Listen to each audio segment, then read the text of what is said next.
Higher പർച്ചേസിൻ്റെ in the books of വെൻഡറും in the books of പർച്ചേസറും അങ്ങനെ രണ്ട് ടൈപ്സ് ഓഫ് ബുക്സിലും ഏതൊക്കെയാണ് ജേർണൽ എൻട്രീസ് വരിക എന്നുള്ളതും അത് എങ്ങനെയൊക്കെയാണ് റെക്കോർഡ് ചെയ്യുക എന്നുള്ളതും അതുകൂടാതെ അത്തരം എൻട്രീസ് എങ്ങനെ ഏതൊക്കെ ഇമ്പോർട്ടൻ്റ് ആയിട്ടുള്ള ലെഡ്ജേഴ്സിൽ പോസ്റ്റ് ചെയ്യുന്നത് എങ്ങനെയാണ് എന്നുള്ളതും നമ്മൾ പഠിച്ചു കഴിഞ്ഞു. ഇനി അതിനുശേഷം ഇന്ന് നമ്മൾ ഫോക്കസ് ചെയ്യാൻ പോകുന്നത് ഡീഫോൾട്ട് ആൻഡ് റീപൊസഷൻ എന്നുള്ള പോയിന്റിലാണ്. Default and repossession. When the hire purchaser fails to pay any of the installments payable as per the hire purchase agreement, the hire vendor can take back the possession of goods sold as known as repossession. നമുക്കറിയാം default എന്തെങ്കിലും ഒരു മിസ്റ്റേക്കോ എന്തെങ്കിലും ഒരു ഡീഫോൾട്ടോ പേയ്മെൻറ്റിൽ ഒരു default വരുത്തി കഴിഞ്ഞാൽ തിരിച്ച് കൈവശപ്പെടുത്താനുള്ള വെൻഡറിൻ്റെ റൈറ്റാണ് ഇവിടെ നമ്മൾ ഡിസ്കസ് ചെയ്യുന്നത്. നമ്മൾ മുന്നേ ഹയർ പർച്ചേസ് എഗ്രിമെൻറ്റ് മേജർ ആയിട്ടുള്ള ഒരു എസെൻസ് ആയിട്ട് നമ്മൾ ഫോക്കസ് ചെയ്തിരുന്ന ഒരു പോയിൻ്റാണ് ഡീഫോൾട്ട് ആൻഡ് റീപൊസിഷൻ. എന്തെങ്കിലും മിസ്റ്റേക്ക് വരികയും ഈ ഹയർ പർച്ചേസർ ഏതെങ്കിലും തരത്തിലുള്ള ഇൻട്രസ്റ്റോ ഇൻസ്റ്റാൾമെൻറ്റ് എമൗണ്ടോ പേ ചെയ്യാതിരിക്കുകയും അങ്ങനെ ചെയ്യാതിരിക്കുകയാണെങ്കിൽ തിരിച്ച് ഈ മെഷീനാണെങ്കിൽ പ്ലാന്റ് ആണെങ്കിലും കാറാണെങ്കിലും എന്താണോ അസറ്റ് ആ അസറ്റ് തിരിച്ച് കൈവശപ്പെടുത്താനുള്ള സെല്ലറുടെ അല്ലെങ്കിൽ വെൻഡറിൻ്റെ റൈറ്റ് ആണ് ഇവിടെ ഡിസ്കസ് ചെയ്യുന്നത്. The amount already paid by the purchaser is forfeited by the vendor. നമ്മൾ പറഞ്ഞു ഏതെങ്കിലും ഡീഫോൾട്ട് വരുത്തുകയാണെങ്കിൽ വെൻഡറിന് അസറ്റ് തിരിച്ചെടുക്കാനുള്ള റൈറ്റ് ഉണ്ട്. അപ്പോൾ നമ്മളപ്പോൾ നെക്സ്റ്റ് ചിന്തിക്കേണ്ട കാര്യം പർച്ചേസർ അതുവരെ കൊടുത്തിരിക്കുന്ന എമൗണ്ട് എന്താണ് ചെയ്യുക എന്നുള്ളതാണ്. പർച്ചേസർ അതുവരെ വെൻഡറിന് കൊടുത്തിരിക്കുന്ന ഫിഗർ എത്രയാണെങ്കിലും ആ ഫിഗർ മുഴുവൻ ക്യാൻസൽ ചെയ്യാനും അത് വെൻഡറിന് തന്നെ സൂക്ഷിക്കാനുള്ള റൈറ്റ് ഉണ്ട്. അസറ്റ് തിരിച്ചു പോവുകയും ചെയ്യും, അതുവരെ കൊടുത്ത പൈസയും പോവും എന്നർത്ഥം. അതാണ് അസറ്റിൻ്റെ വെൻഡറിന് കിട്ടുന്ന അഡ്വാൻറ്റേജ്. പിന്നെ നമ്മൾ മനസ്സിലാക്കേണ്ട കാര്യം രണ്ട് ടൈപ്സ് ഓഫ് റീപൊസഷൻ ഉണ്ട്. കൈവശപ്പെടുത്തുന്നത് രണ്ട് തരത്തിൽ കൈവശപ്പെടുത്താം. കംപ്ലീറ്റ് റീപൊസഷനും ഉണ്ട്, പാർഷ്യൽ റീപൊസഷനും ഉണ്ട്. നമ്മൾ ഫസ്റ്റ് ഡിസ്കസ് ചെയ്യാൻ പോകുന്നത് കംപ്ലീറ്റ് റീപൊസഷനെ കുറിച്ചാണ്. ഫസ്റ്റ് അതിൻ്റെ ജേർണൽ എൻട്രീസ് തന്നെയാണ് സംസാരിക്കുന്നത് in the books of hire purchaser. First pass journal entries for the interest due and depreciation. നമുക്കറിയാം 5-6 എൻട്രീസ് ആദ്യത്തെ വർഷമുണ്ട് നമ്മൾ പറഞ്ഞു. അതിൽ അടുത്ത വർഷങ്ങളിലുള്ള എൻട്രീസ് എങ്ങനെയാണ് ഇൻട്രസ്റ്റ് ഡ്യൂ ആവുന്നതും ഇൻസ്റ്റാൾമെൻറ്റ് പേ ചെയ്യുന്നതും ഡിപ്രീസിയേഷൻ ഡ്യൂ ആവുന്നതും ഡിപ്രീസിയേഷനും ഇൻട്രസ്റ്റും പ്രോഫിറ്റ് ആൻഡ് ലോസ് അക്കൗണ്ടിൽ ചാർജ് ചെയ്യുന്നതുമായിട്ടുള്ള 4 എൻട്രീസാണ് എല്ലാ വർഷവും മെത്തേഡ് നമ്പർ 1 പ്രകാരം അല്ലെങ്കിൽ ക്രെഡിറ്റ് പർച്ചേസ് മെത്തേഡ് പ്രകാരം നമ്മൾ റെക്കോർഡ് ചെയ്യുന്നത്. ഇവിടെ നമ്മൾ അതുപോലെ തന്നെ ഈ എല്ലാ വർഷവും ഇൻട്രസ്റ്റ് ഡ്യൂവിൻ്റെയും ഡിപ്രീസിയേഷൻ്റെയും എൻട്രീസ് ഹയർ പർച്ചേസറിൻ്റെ ബുക്സിൽ എഴുതണം. ഏതുവരെ? ഡീഫോൾട്ട് വരുത്തുന്ന വർഷം വരെ. സെക്കൻഡ് എൻട്രി എന്താണ് വരിക പർച്ചേസറിൻ്റെ ബുക്കിൽ? Vendor's account added to asset account. ഈ സമയത്താണ് അസറ്റിന് എന്ത് ചെയ്യുന്നു? തിരിച്ചു കൊടുക്കുകയാണ് ചെയ്യുന്നത്. അസറ്റ് പുറത്തോട്ടേക്ക് പോവുകയാണ് ചെയ്യുന്നത്. വെൻഡറിന് തന്നെ തിരിച്ചു കൊടുക്കുന്നു asset with the balance in the vendor's account. വെൻഡറിൻ്റെ അക്കൗണ്ട് ഹയർ വെൻഡറിൻ്റെ അക്കൗണ്ടിൽ എത്രയാണോ ആ സമയത്തുള്ള ബാലൻസ് ആ ബാലൻസ് എന്ത് ചെയ്തു? തിരിച്ചു കൊടുക്കുന്നു വിത്ത് ദാറ്റ് അസറ്റ് അക്കൗണ്ടിലേക്ക് ട്രാൻസ്ഫർ ചെയ്യുന്നു. And the balance in the asset is transfer to the profit and loss account. ലാഭമാണോ നഷ്ടമാണോ എന്ന് നോക്കിയിട്ട് ആ ബാലൻസ് എത്രയാണോ അസറ്റിൻ്റെ അക്കൗണ്ടിലുള്ളത് ആ അസറ്റ് അക്കൗണ്ടിൽ നിന്ന് ബാലൻസ് ട്രാൻസ്ഫർ ചെയ്യുന്നു to the profit and loss account. അത് ലാഭമാണോ നഷ്ടമാണോ എന്നുള്ളത് അതിനനുസരിച്ചിരിക്കും. അതാണ് first in the books of hire purchaser. In the books of hire വെൻഡറിൻ്റെ ജേർണൽ എൻട്രീസ് നോക്കാം. അതും ഇതുപോലെ തന്നെ സെക്കൻഡ് ഇയർ തേർഡ് ഇയറിലോ ഇങ്ങനെ pass the journal entries for the interest depreciation അവിടെ വരില്ലല്ലോ. ഡിപ്രീസിയേഷൻ എന്നത് അസറ്റ് ആരുടെ കയ്യിലാണുള്ളത് അവരുടെ മാത്രം ബാധ്യതയാണ് ഡിപ്രീസിയേഷൻ. ഇവിടെ അസറ്റ് സെല്ലറുടെ പർച്ചേസറിൻ്റെ കയ്യിലാണ് അന്നേരം ഉള്ളത്. ആ സമയത്ത് വരെ ഇൻട്രസ്റ്റ് മാത്രമേ ഇയാൾ ഇൻട്രസ്റ്റും എൻട്രി മാത്രമേ പാസ് ചെയ്യേണ്ട ആവശ്യമുള്ളൂ. ഡിപ്രീസിയേഷൻ എൻട്രി ഹയർ വെൻഡർ ഈ സമയത്ത് പാസ് ചെയ്യേണ്ട ആവശ്യമില്ല. നെക്സ്റ്റ് ഡീഫോൾട്ട് വരുത്തുന്ന മിസ്റ്റേക്കോ അല്ലെങ്കിൽ ഡ്യൂ എമൗണ്ട് അവിടെ ബാക്കിയാവുന്ന സമയത്ത് നമ്മൾ വെൻഡർ ഒരു എൻട്രി പാസ് ചെയ്യാണ് റീപൊസസ്ഡ് ഗുഡ്സ്. അതിനെ പൊസഷൻ തിരിച്ചെടുക്കുന്നതിന് റീപൊസഷൻ എന്നാണ് പറയുക. Repossessed goods account debtor to hire purchaser. ഈ സെയിം എൻട്രിയാണ് ഇത് തിരിച്ച് ഇയാളുടെ അക്കൗണ്ടിൽ എങ്ങനെയാണ് വരിക? അസറ്റ് വരുന്നതിന് പകരം റീപൊസസ്ഡ് ഗുഡ്സ് തൊട്ട് ഒരു അക്കൗണ്ട് പ്രിപ്പയർ ചെയ്യുന്നു. അസറ്റ് അക്കൗണ്ടിന് പകരം മെഷീനറിന്നോ അല്ലെങ്കിൽ കാറിനോ ഏതെങ്കിലും ഒരു അക്കൗണ്ട് പ്രിപ്പയർ ചെയ്യുന്നതിന് പകരം repossessed goods account debtor to hire purchaser account എന്ന് പറഞ്ഞിട്ട് നമ്മളൊരു എൻട്രി പാസ് ചെയ്യുന്നു with the balance in the purchaser account. അടുത്ത എൻട്രി എന്താണ്? Repossessed goods to cash. ഏതെങ്കിലും തരത്തിൽ ഈ നമ്മൾ പലതരം നമ്മുടെ കയ്യിലല്ല ഗുഡ്സ് അല്ലെങ്കിൽ മെഷീനറി ഉള്ളത് അല്ലേ, പർച്ചേസറുടെ കയ്യിലാണ് ഉള്ളത്. ആ പർച്ചേസറുടെ കയ്യിൽ നിന്ന് തിരിച്ച് കിട്ടുന്ന സമയത്ത് ഒരു പക്ഷേ അയാളുടെ യൂസേജ് കൊണ്ടോ മറ്റു പല കാരണങ്ങൾ കൊണ്ടോ ഏതെങ്കിലും തരത്തിലുള്ള റിപ്പയർ വർക്ക് ഉണ്ടായേക്കാം. ആ റിപ്പയർ വർക്കിനുള്ള അക്കൗണ്ട് എങ്ങനെയാണ് എമൗണ്ട് സ്പെൻഡ് ചെയ്യുന്നത്? Repossessed goods account debtor to cash. ആ ഗുഡ്സിന് വേണ്ടിയിട്ട് റിപ്പയർ വർക്ക് ചെയ്യുന്ന എമൗണ്ട് എൻട്രിയാണ് ഇത്. ഫോർത്ത് എൻട്രി എന്താണ്? ക്യാഷ്. ഈ തരത്തിലുള്ള ഗുഡ്സ് നമ്മൾ എഗെയിൻ ഒന്നിക്കൽ സെയിൽ ചെയ്യും അല്ലെങ്കിൽ ഇതുപോലെ അടുത്ത എഗ്രിമെന്റിലേക്ക് കൊടുക്കും. അങ്ങനെ സെയിൽ ചെയ്യുകയാണെങ്കിൽ എങ്ങനെയാണ്? അതും അന്നേരവും ഇതുപോലെ തന്നെ ക്യാഷ് ഇങ്ങോട്ടേക്ക് വരുന്നു, റീപ്രോസസ്ഡ് ഗുഡ്സ് പുറത്തോട്ടേക്ക് പോകുന്നു with the amount on the realisation of sale. And the balance is repossessed. ഈ ബാലൻസ് ഈ നമ്മൾ എത്ര രൂപക്ക് വിറ്റോ അതിനുശേഷം ഈ റീപ്രോസസ്ഡ് ഗുഡ്സിൽ എന്തെങ്കിലും തരത്തിലുള്ള ബാലൻസ് ഉണ്ടെങ്കിൽ അത് ലാഭമാണോ നഷ്ടമാണോ എന്ന് കണക്കാക്കി പ്രോഫിറ്റ് ആൻഡ് ലോസ് അക്കൗണ്ടിൽ എഴുതണം. അങ്ങനെയാണ് ഹയർ വെൻഡറിന്റെ ബുക്സ് ഓഫ് അക്കൗണ്ട്സും കംപ്ലീറ്റ് ആകുന്നത്. നമുക്കൊരു ഇല്ലസ്ട്രേഷൻ ചെയ്യുന്ന സമയത്ത് ഈ എൻട്രീസ് എങ്ങനെയാണ് ചെയ്യുന്നതെന്ന് മനസ്സിലാവും. Illustration number 18. Rajiv purchased a machine having a cash price of rupees 56,000 on hire purchase system on 1st January 2016. He paid rupees 15,000 down to vendor. Vendors charge interest at the rate of 5% per annum. The balance is payable in 3 equal annual installments of rupees 15,000 each beginning on 31st December 2016. Depreciation written off at the rate of 10% per annum. Rajiv paid the first installment due on 31/12/2016 but failed to pay the second and consequently the vendor repossessed the goods. Vendor, after spending rupees 1,000 on repair, sold the goods for rupees 30,000 in January 2018. Show important ledger accounts in the both books of both the parties. Question ഇങ്ങനെയാണ് തന്നിരിക്കുന്നത്. ഇത്രയും തന്നപ്പോൾ നമ്മൾ first തന്നെ നോക്കുക. നമുക്ക് cash prize തന്നിട്ടുണ്ട്. Cash prize തന്നിരിക്കുന്നത് 56,000 ആണ്, ക്ലിയർ. നെക്സ്റ്റ് തന്നിരിക്കുന്നത് ഇൻസ്റ്റാൾമെന്റ്സ് തന്നിട്ടുണ്ടോ എന്ന് ചെക്ക് ചെയ്യുക. ഇൻസ്റ്റാൾമെന്റ്സ് തന്നിട്ടുണ്ട്. 3 ഇൻസ്റ്റാൾമെന്റ്സ് ആണെന്നും 3ഉം ഈക്വൽ ആയിട്ടുള്ള 15,000 ഇൻസ്റ്റാൾമെന്റ്സ് ആണെന്നും തന്നിട്ടുണ്ട്. ഡൗൺ പേയ്മെന്റ് തന്നിട്ടുണ്ടോ? തന്നിട്ടുണ്ട്. ഈ ആനുവൽ ഇൻസ്റ്റാൾമെന്റ്സിനകത്ത് എത്ര പോർഷനാണ് ഇൻട്രസ്റ്റ് എന്നുള്ളത് 5% ആണെന്ന് മാത്രമേ തന്നിട്ടുള്ളൂ. എത്രയാണ് ഈ കറക്റ്റ് എമൗണ്ട് തന്നിട്ടില്ല. സോ ഫസ്റ്റ് തിങ് നമ്മളൊരു പ്രോബ്ലം കിട്ടിക്കഴിഞ്ഞാൽ ഞാൻ പറഞ്ഞു സൊല്യൂഷനിൽ ഫസ്റ്റ് ചെയ്യേണ്ട കാര്യം കാൽക്കുലേഷൻ ഓഫ് ഇൻട്രസ്റ്റ് ആണ്. ജേണൽ ആണെങ്കിലും ലെഡ്ജർ ആണ് നിങ്ങളോട് ചെയ്യാൻ പറഞ്ഞതെങ്കിൽ പോലും നിങ്ങൾ എന്താണെങ്കിലും ഫസ്റ്റ് കാൽക്കുലേഷൻ ഓഫ് ഇൻട്രസ്റ്റ് ആണ് ഫസ്റ്റ് പാർട്ട്. സോ കാൽക്കുലേറ്റ് ചെയ്യുക. ക്യാഷ് പ്രൈസ് വെച്ച് സ്റ്റാർട്ട് ചെയ്യുക. 56,000 മൈനസ് ഡൗൺ പേയ്മെന്റ് 15,000. ഇൻസ്റ്റാൾമെന്റ് ഇവിടെ എഴുതുന്നു, ഇൻട്രസ്റ്റ് ഉണ്ടാവില്ല. ക്യാഷ് പ്രൈസ് എഴുതുന്നു സെയിം. അതിനുശേഷം ഇതിൽ നിന്നും ഡിഡക്ട് ചെയ്യുന്നു 41,000. കാൽക്കുലേഷൻ ഓഫ് ഇൻട്രസ്റ്റ് നമ്മൾ സംസാരിച്ചിട്ടുള്ളതാണ്. ഫസ്റ്റ് ഇൻസ്റ്റാൾമെന്റ് മൈനസ് ചെയ്യുന്നു. ഫസ്റ്റ് ഇൻസ്റ്റാൾമെന്റ് ഇവിടെ ബ്ലാങ്ക് ആയിരിക്കും. ഇവിടെ 15,000 എഴുതുന്നു. അതിനുശേഷം 41,000 മുകളിൽ 5% നമ്മുടെ ഇൻട്രസ്റ്റ് പെർസെൻറ്റേജ് കാണുന്നു. 22,050 ആണ് എമൗണ്ട്. ആ 2,050 15,000 നിന്നും ഡിഡക്ട് ചെയ്യുന്നത് വഴി ക്യാഷ് പ്രൈസ് കിട്ടുന്നു. ഈ ക്യാഷ് പ്രൈസ് ഇവിടെ സെയിം എഴുതുന്നു. 41,000 നിന്ന് 12,950 എന്നുള്ള ഈ എമൗണ്ട് മൈനസ് ചെയ്യുന്നു. നമുക്ക് ഈ 28,050 എന്നുള്ള ഫിഗർ കിട്ടുന്നു. എഗെയിൻ സെക്കൻഡ് എഴുതുന്നു. സെക്കൻഡ് ഇവിടെ ബ്ലാങ്ക് ആക്കി വിടുക. 15,000 നമ്മുടെ സെക്കൻഡ് ഇൻസ്റ്റാൾമെന്റ്. ഇതിൻ്റെ ഈ 28,050 മുകളിൽ നമ്മൾ 5% ഇൻട്രസ്റ്റ് എഴുതണം. ഈ 5% ഇൻട്രസ്റ്റ് കണ്ടുപിടിക്കുന്നു 1,403 എന്നുള്ള എമൗണ്ട്. ക്യാഷ് പ്രൈസും ചെയ്യുന്നു 13,597. ഇത് മൈനസ് ചെയ്യുമ്പോൾ കിട്ടുന്നു. Third instalment 14,553 same. ആ ഫിഗർ അങ്ങനെ തന്നെ എഴുതുന്നു. ലാസ്റ്റ് ഇൻസ്റ്റാൾമെന്റ് ആയതുകൊണ്ട് സെയിം എത്രയാണെന്ന് എഴുതുന്നു. ഇതിന് മുകളിൽ 5% അല്ല കാണുന്നത്. എത്രയാണോ ഫിഗർ അത് അങ്ങനെ തന്നെ എഴുതുന്നു. 15,000 നിന്നും ഈ ഫിഗർ മൈനസ് ചെയ്ത് കിട്ടുന്ന ഈ ഫിഗറാണ് ഇവിടെ ഇൻട്രസ്റ്റ് ആയിട്ട് വരുന്നത്. അല്ലാണ്ട് ഇത്രയും സമയം ചെയ്തതുപോലെ ഈ ഫിഗർ 14,453 ഇൻറ്റു 5% അല്ല ഇവിടെ ചെയ്യുന്നത്, ലാസ്റ്റ് ഇൻസ്റ്റാൾമെന്റ് ആയതുകൊണ്ട് തന്നെ. അതിനുശേഷം ഈ ഫിഗർ അങ്ങനെ തന്നെ ഇവിടെയും എഴുതുന്നു. ഇത് ടോട്ടലി ചെയ്ത് കഴിഞ്ഞാൽ 60,000 ആണ് instalment amount. Interest amount 4,000 cash പ്രൈസും. ഈ cash price plus interest add ചെയ്ത് കഴിഞ്ഞാൽ ഇൻസ്റ്റാൾമെന്റ് എമൗണ്ട് കിട്ടും. ഇത്രയും ചെയ്ത് കഴിഞ്ഞതോടുകൂടി നമ്മൾ കാൽക്കുലേഷൻ ഓഫ് ഇൻട്രസ്റ്റ് കംപ്ലീറ്റ് ആയി. ഇനി നമുക്ക് എങ്ങനെയൊക്കെയാണ് പോസ്റ്റ് നമ്മളോട് പറഞ്ഞിരിക്കുന്നത് ലെഡ്ജർ ചെയ്യാനാണ്, ലെഡ്ജറൈസ് ചെയ്യാൻ അല്ലെങ്കിൽ പോസ്റ്റ് ചെയ്യാനാണ് പറഞ്ഞിരിക്കുന്നത്. ജേർണലൈസ് ചെയ്യാൻ പറഞ്ഞിട്ടില്ല. അതുകൊണ്ട് തന്നെ നമുക്ക് ഡയറക്റ്റ്ലി ലെഡ്ജറിലേക്ക് പോവാം. ഫസ്റ്റ് തന്നെ 2 ബുക്സ് ഓഫ് അക്കൗണ്ട്സിലും പറഞ്ഞിട്ടുണ്ട് അല്ലേ. ഡേറ്റ് പെർട്ടിക്കുലേഴ്സ് ഹയർ വെൻഡറിൻ്റെതും പറഞ്ഞിട്ടുണ്ട്, ഹയർ പെർച്ചേസറിൻ്റെ കേസും പറഞ്ഞിട്ടുണ്ട്. ഇവിടെ വാങ്ങിച്ചിരിക്കുന്ന ആളുടെ പേര് പെർച്ചേസർ ആരാ? രാജീവാണ് അല്ലേ. അപ്പോൾ ഇൻ ദ ബുക്സ് ഓഫ് രാജീവാണ് നമ്മൾ ആദ്യം തന്നെ ചെയ്യുന്നത്. അപ്പോൾ നമുക്കറിയാം ഫസ്റ്റ് ജേർണൽ എൻട്രി എന്തായിരിക്കും? എസെറ്റ് വരുന്ന എൻട്രി ആയിരിക്കും ഫസ്റ്റത്തെ ജേർണൽ എൻട്രി.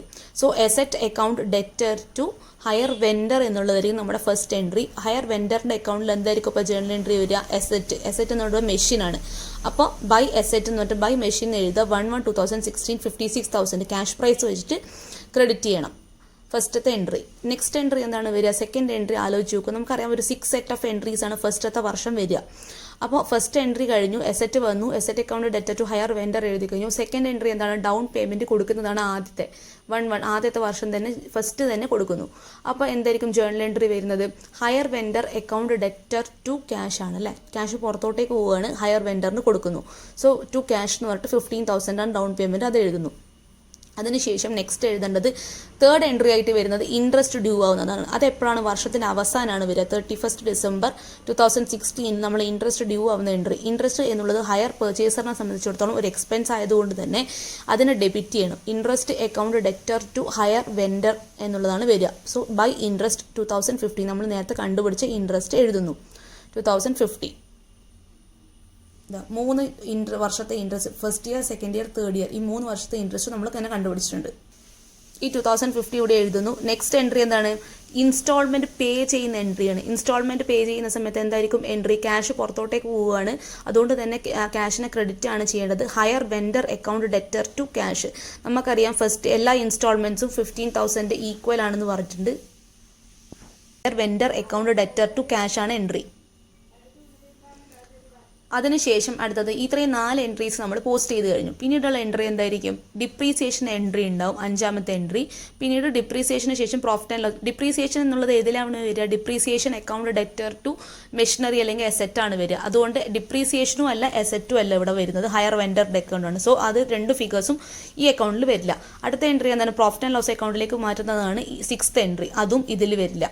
അതോടുകൂടി ആദ്യത്തെ വർഷം ഹയർ വെൻഡറിൻ്റെ അക്കൗണ്ടിൽ 4 എൻട്രീസ് ആണ് വരുള്ളൂ. അപ്പോൾ അതുകൊണ്ട് തന്നെ നമ്മൾ എന്ത് ചെയ്യണം? ടോട്ടൽ ചെയ്യുന്നു. 58,050 നിന്നും ഇത് മൈനസ് ചെയ്ത് ടോട്ടൽ ചെയ്തിട്ടുള്ള ഫിഗർ 30,000 മൈനസ് ചെയ്ത് കഴിഞ്ഞാൽ 28,050 എന്നുള്ള ബാലൻസ് കിട്ടും. 31/12/2016.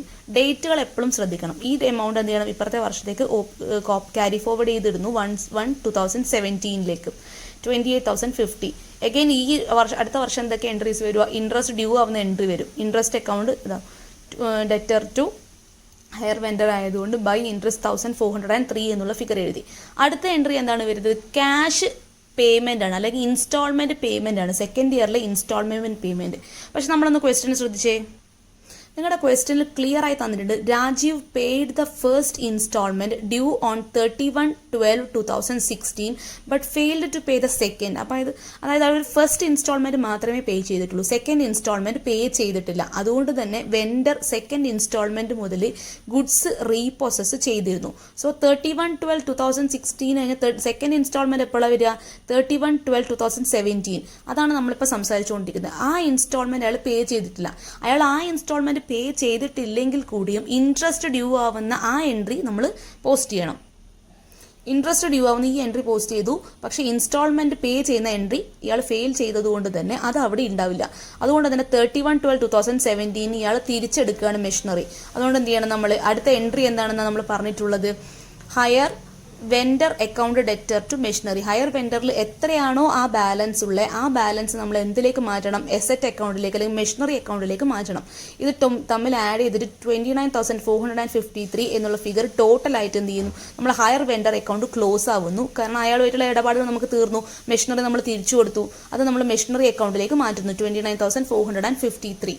ഇതാണ് നമ്മുടെ ജേണൽ എൻട്രി. ഇതിൻ്റെ ജേണൽ എൻട്രി ഒന്ന് നോക്കിയാൽ റീപൊസഷൻ്റെ journal entry in the books of purchaser vendor account debtor to asset account. ഈ എൻട്രിയാണ് നമ്മളിപ്പം എഴുതിയിരിക്കുന്നത്. Hire vendor account debtor to machinery എന്ന് പറഞ്ഞിട്ട് 29,453. Hire vendor account debtor to machinery 29,453. അതിനുശേഷം മെഷീനറി അക്കൗണ്ട് നമുക്ക് പ്രിപ്പയർ ചെയ്യാം. ഇത് ക്ലോസ് ആയി കഴിഞ്ഞ് അതിനുശേഷം മെഷീനറി അക്കൗണ്ട് നമുക്കറിയാം. മെഷീനറിൻ്റെ ഫസ്റ്റ് നമുക്കറിയുന്ന പോലെ ഫസ്റ്റത്തെ എൻട്രി നേരത്തെ പറഞ്ഞ ആ 6 എൻട്രീസിലും വെച്ചിട്ട് തന്നെയാണ് നമ്മൾ പോസ്റ്റ് ചെയ്യുന്നത്. ഫസ്റ്റ് എൻട്രി എന്നുള്ളത് എസെറ്റ് അക്കൗണ്ട് അല്ലെങ്കിൽ machinery account debtor to hire vendor എന്നുള്ള ഈ എൻട്രിയാണ്. ഈ എൻട്രി അങ്ങനെ തന്നെ ഇപ്പോഴത്തെ അക്കൗണ്ടിൽ വരുമല്ലോ, 2 സൈഡിലും വരുമല്ലോ ഒരു എൻട്രി എന്ന് പറയുന്നത്. Machinery account debtor to hire vendor എന്നുള്ളതാണ്. അപ്പോൾ ബൈ മെഷീനറി ഇവിടെയും എഴുതി കഴിഞ്ഞു, ടു ഹയർ വെൻഡർ എന്നുള്ളത് ഇവിടെ എഴുതി കഴിഞ്ഞു. 56,000 എഴുതി, സെയിം ഫിഗർ. അതിനുശേഷം ഡിപ്രീസിയേഷൻ ഇൻട്രസ്റ്റ് അക്കൗണ്ട് ഒന്നും മെഷീനറിയിൽ വരില്ല.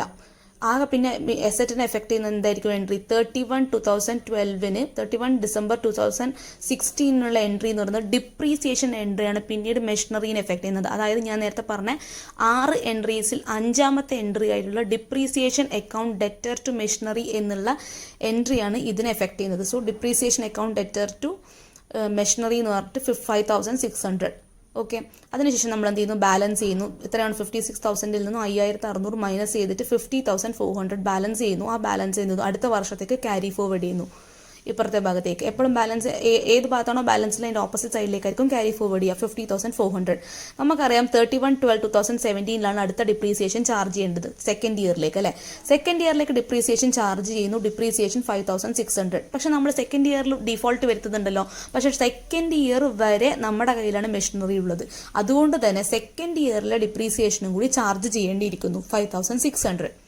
അതിനുശേഷം നമ്മൾ സാധാരണ എന്താണ് ചെയ്യുക, ഇതേപോലെ ബാലൻസ് ക്യാരി ഫോർവേഡ് ചെയ്യുമായിരുന്നു അല്ലേ. 44,800 അതായത് 50,400 നിന്നും 5,600 മൈനസ് ചെയ്തിട്ട് 44,800 എന്നുള്ള ഫിഗർ നമ്മൾ നോർമലി ബാലൻസ് ചെയ്ത് ഇടുമായിരുന്നു ചെയ്യുക. പക്ഷേ ഇവിടെ ഡീഫോൾട്ട് വരുത്തിയത് കൊണ്ട് തന്നെ ഈ എൻട്രി എന്ത് വരുന്നു, നമ്മൾ നേരത്തെ പഠിച്ചിട്ടുള്ള എൻട്രി എന്താണ്, ഇവിടെ ഈ മെഷീനറീൻ്റെ ട്രാൻസ്ഫർ ഉണ്ട് അല്ലേ, മെഷീനറി അക്കൗണ്ടിലേക്ക് ട്രാൻസ്ഫർ ചെയ്യുന്നുണ്ട്. Hire vendor account debtor to machinery എന്നുള്ള എൻട്രി വരുന്നുണ്ട്. സോ ബൈ ഹയർ വെൻഡർ എന്ന് പറഞ്ഞിട്ട് എത്രയാണോ ഇതിൽ നിന്ന് ട്രാൻസ്ഫർ ചെയ്തിട്ടുള്ള ആ ഫിഗർ ഇങ്ങോട്ടേക്ക് മാറ്റുന്നു. നേരത്തെ നമ്മൾ കാണിച്ചു തന്ന vendor account debtor to machinery എന്നുള്ള എൻട്രിയാണ് ഇവിടെ ചെയ്യുന്നത്. ആ ഫിഗർ എത്രയാണോ 29,453 സെയിം ഫിഗർ തന്നെയാണ് എഴുതേണ്ടത്. അല്ല 44,800 എന്നുള്ള ബാലൻസിങ് ഫിഗർ അല്ല എഴുതേണ്ടത്. എത്രയാണോ ഇതിന്റെ ബാലൻസ് ആ ബാലൻസ് ഇങ്ങോട്ടേക്ക് മാറ്റുന്നു 29,453. ബാക്കി എത്രയാണ് നമുക്ക് ഉണ്ടാവുക, 50,400 നിന്നും ഇത് രണ്ടും ആഡ് ചെയ്തതിന് ശേഷമുള്ള ബാക്കിയുള്ള 15,347 എന്നുള്ള ഈ ബാലൻസിങ് ഫിഗർ നമ്മുടെ പ്രോഫിറ്റ് ആൻഡ് ലോസ് അക്കൗണ്ടിൽ നമ്മൾ നഷ്ടമായിട്ട് എന്ത് ചെയ്യണം, ട്രാൻസ്ഫർ ചെയ്യണം. നമ്മുടെ ലോസ് ആണല്ലേ ഇത്, പ്രോഫിറ്റ് ആൻഡ് ലോസ് അക്കൗണ്ടിലേക്ക് ലോസ് ആയിട്ട് ട്രാൻസ്ഫർ ചെയ്യുന്നു 15,347 രൂപ. അതായത് 56,000 രൂപ കൊടുത്ത് നമ്മളൊരു മെഷീനറി സ്വന്തമാക്കുന്നു, കുറച്ചു കാലം ഉപയോഗിക്കുന്നു, ഡിപ്രീസിയേഷൻ ചാർജ് ചെയ്യുന്നു, പിന്നീട് തിരിച്ച് 29,453 വിലയുള്ള സംഭവം തിരിച്ചു കൊടുക്കുന്നു. ബാക്കി 15,347 രൂപ എന്നുള്ള എമൗണ്ട് നമുക്ക് എന്താണ്, അത് നഷ്ടമാണ്. അതങ്ങനെ അവിടെ ട്രാൻസ്ഫർ പ്രോഫിറ്റ് ആൻഡ് ലോസ് അക്കൗണ്ടിലേക്ക് ട്രാൻസ്ഫർ ചെയ്യുന്നു.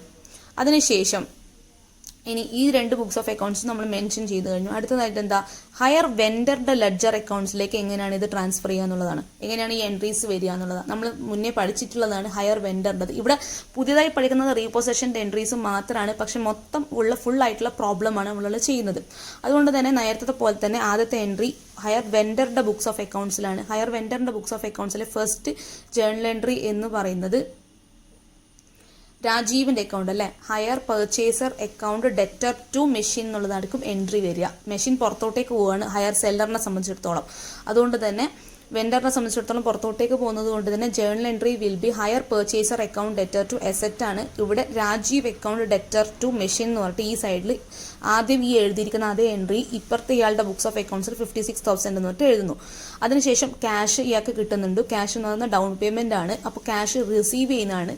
ക്യാഷ് ഇങ്ങോട്ടേക്ക് വരുന്നത് കൊണ്ട് തന്നെ ഡെബിറ്റ് ചെയ്യുന്നു. Cash account debtor to hire seller purchaser എന്നുള്ള എൻട്രി. അപ്പോൾ cash account debtor to Rajeev account. So by cash എന്ന് പറഞ്ഞിട്ട് ഡൗൺ പേയ്മെൻറ്റ് 15,000 എഴുതുന്നു. നെക്സ്റ്റ് എൻട്രി എന്താണ് വരിക, 2 എൻട്രീസ് കഴിഞ്ഞ് കഴിഞ്ഞാൽ തേർഡ് എൻട്രി ഇൻട്രസ്റ്റ് ഡ്യൂ ആവുന്നത് 31 ഡിസംബറിലാണ്. 31 ഡിസംബറിൽ 2 ഇൻട്രസ്റ്റ് ആണ്. ഇൻട്രസ്റ്റ് എന്നുള്ളത് ഇയാളെ സംബന്ധിച്ചിടത്തോളം ഡ്യൂ ആവുന്നത് ഇൻകം ആണ്. അതുകൊണ്ട് തന്നെ അതിനെ ക്രെഡിറ്റ് ആണ് ചെയ്യേണ്ടത്. Rajeev account debtor to interest എന്ന് പറഞ്ഞിട്ട് 2,050 രൂപ സെയിം എമൗണ്ട് ഇവിടെ എഴുതുന്നു. ഈ അക്കൗണ്ടിന് നേരെ ഓപ്പോസിറ്റ് ആയിരിക്കും എപ്പോൾ ഇപ്പുറത്തെ പറ്റി നിങ്ങൾക്ക് കണ്ടാൽ മനസ്സിലാവും. അപ്പോൾ 2,050 ഇത് കഴിഞ്ഞതിന് ശേഷം ബാലൻസ് ചെയ്യുന്നു. 28,050 എന്നുള്ള ഫിഗർ കിട്ടുന്നു.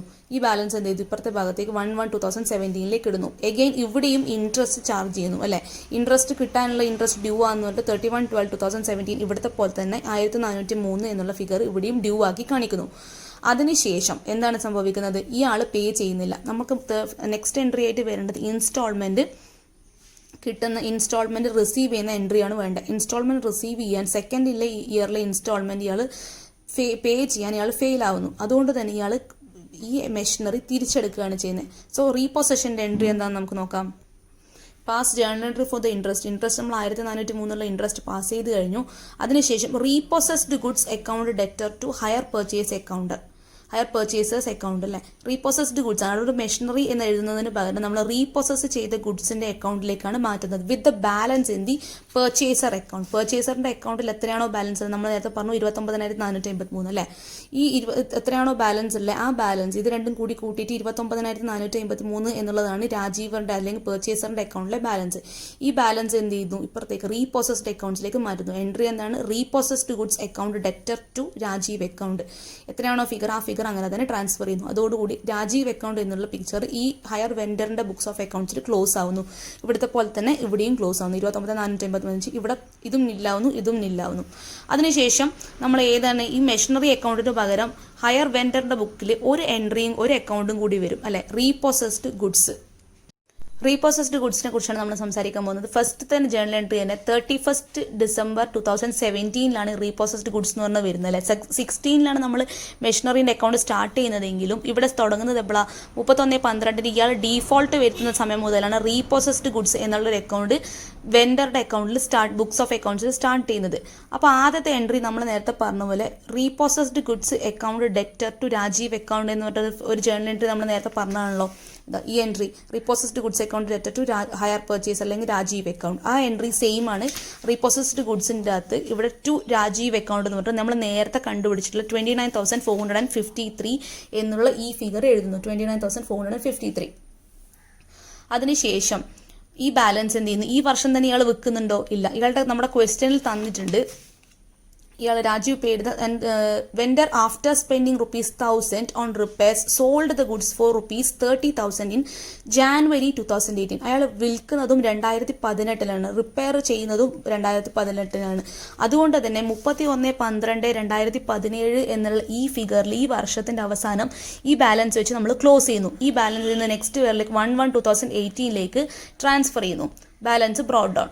ഈ ബാലൻസ് ബ്രോഡ് ഡൗൺ ചെയ്തിരിക്കുന്ന 29,453 കൂടെ അയാൾ സ്പെൻഡ് ചെയ്യുന്നത് എന്ത് ചെയ്യുന്നുണ്ട്, ക്യാഷ് സ്പെൻഡ് ചെയ്യുന്നുണ്ട്. റിപ്പയർ ചാർജസ് ഉണ്ട് അല്ലേ. റിപ്പയർ ചാർജസിന്റെ എൻട്രി എന്താ നോക്കിയേ, റീപ്രോസസ്ഡ് ഗുഡ്സ് തേർഡ് എൻട്രി ആണ്. Repossessed goods account debtor to cash with expenses incurred on repair. എന്തെങ്കിലും തരത്തിലുള്ള എക്സ്പെൻസസ് ഈ റീപ്രോസസ് ചെയ്ത ഗുഡ്സിന് ഉണ്ടായിരുന്നെങ്കിൽ ആ repossessed goods account debtor to cash. Cash പുറത്തോട്ടേക്ക് പോകുന്നു, ക്യാഷിന് ക്രെഡിറ്റ് ചെയ്യുന്നു. റീപ്രോസസ്ഡ് ഗുഡ്സിന് അതുകൊണ്ട് 1000 രൂപയാണ് റിപ്പയറിന് വേണ്ടി അയാൾ സ്പെൻഡ് ചെയ്യുന്നത്. ആ 1000 രൂപ. അതിനുശേഷം അടുത്ത ജേണൽ എൻട്രി എന്താണ്, ഇയാൾ വിൽക്കുന്നു അല്ലേ. ഈ റിപ്പയർ ചെയ്തതിന് ശേഷം റീപ്രോസസ് ചെയ്ത ഗുഡ്സ് വിൽക്കുന്നു. റീപ്രോസസ് ചെയ്ത ഗുഡ്സ് വിൽക്കുന്ന ജേണൽ എൻട്രി എന്താണ്, cash account debtor to repossessed goods account with the amount realised on sale. Fourth entry cash account debtor to repossessed goods. അപ്പോൾ ബൈ ക്യാഷ് എന്ന് പറഞ്ഞിട്ട് റീപ്രോസസ്ഡ് ഗുഡ്സിൻ്റെ അകത്ത് ബൈ ക്യാഷ് എന്ന് പറഞ്ഞിട്ട് 30,000 രൂപക്കാണ് വിൽക്കുന്നത് നമ്മുടെ ക്വസ്റ്റ്യനിൽ തന്നിട്ടുണ്ട്. അപ്പോൾ 30,000 രൂപേൻ്റെ എൻട്രി എഴുതുന്നു. Cash account debtor to repossessed goods. അതിനുശേഷം എത്രയാണോ ബാലൻസ് ഉള്ളത് ആ ബാലൻസ് എന്ത് ചെയ്യണം, നമ്മൾ പ്രോഫിറ്റ് ആൻഡ് ലോസ് അക്കൗണ്ടിലേക്ക് ട്രാൻസ്ഫർ ചെയ്യണം. അതാണ് 5ാമത്തെ entry. Balance in the repossessed goods account transfer to the profit and loss account. ഈ ബാലൻസ് എത്രയാണ്, 29,453 രൂപ ആണ് ബാലൻസ് ഉണ്ടായിരുന്നത് മെഷീനറിൻ്റെ. ആ മെഷീനറിയിലൂടെ 1000 രൂപയും കൂടി സ്പെൻഡ് ചെയ്തു. അതുകൊണ്ട് 30,453 എന്നുള്ള ഫിഗർ കിട്ടി. അതിൽ നിന്ന് 30,000 രൂപക്ക് നമുക്ക് ഈ സാധനം വിൽക്കാൻ പറ്റിയേക്കും. അടുത്ത ട്രാൻസാക്ഷനായിട്ട് വിൽക്കാൻ പറ്റി. അത് വിൽക്കാൻ പറ്റിയത് കൊണ്ട് തന്നെ ബാലൻസ് എത്ര ഇരിക്കും, നഷ്ടം 453 രൂപയാണ് അയാൾ ഓൾറെഡി സ്പെൻഡ് ചെയ്തിരിക്കുന്നത്. 30,000 രൂപക്ക് വിറ്റു എന്ന് പറഞ്ഞാൽ 453 രൂപ ഇയാളുടെ ലോസ്. ഇങ്ങനെയാണ് ഇത് പ്രോഫിറ്റ് ആൻഡ് ലോസ് അക്കൗണ്ടിലേക്ക് ട്രാൻസ്ഫർ ചെയ്യുന്നു. ഇങ്ങനെയാണ് ഇതിൻ്റെ റീപൊസഷനും ഡീഫോൾട്ട് വരുത്തി കഴിഞ്ഞാൽ റീപൊസഷൻ്റെ അക്കൗണ്ടിങ് എൻട്രീസ്.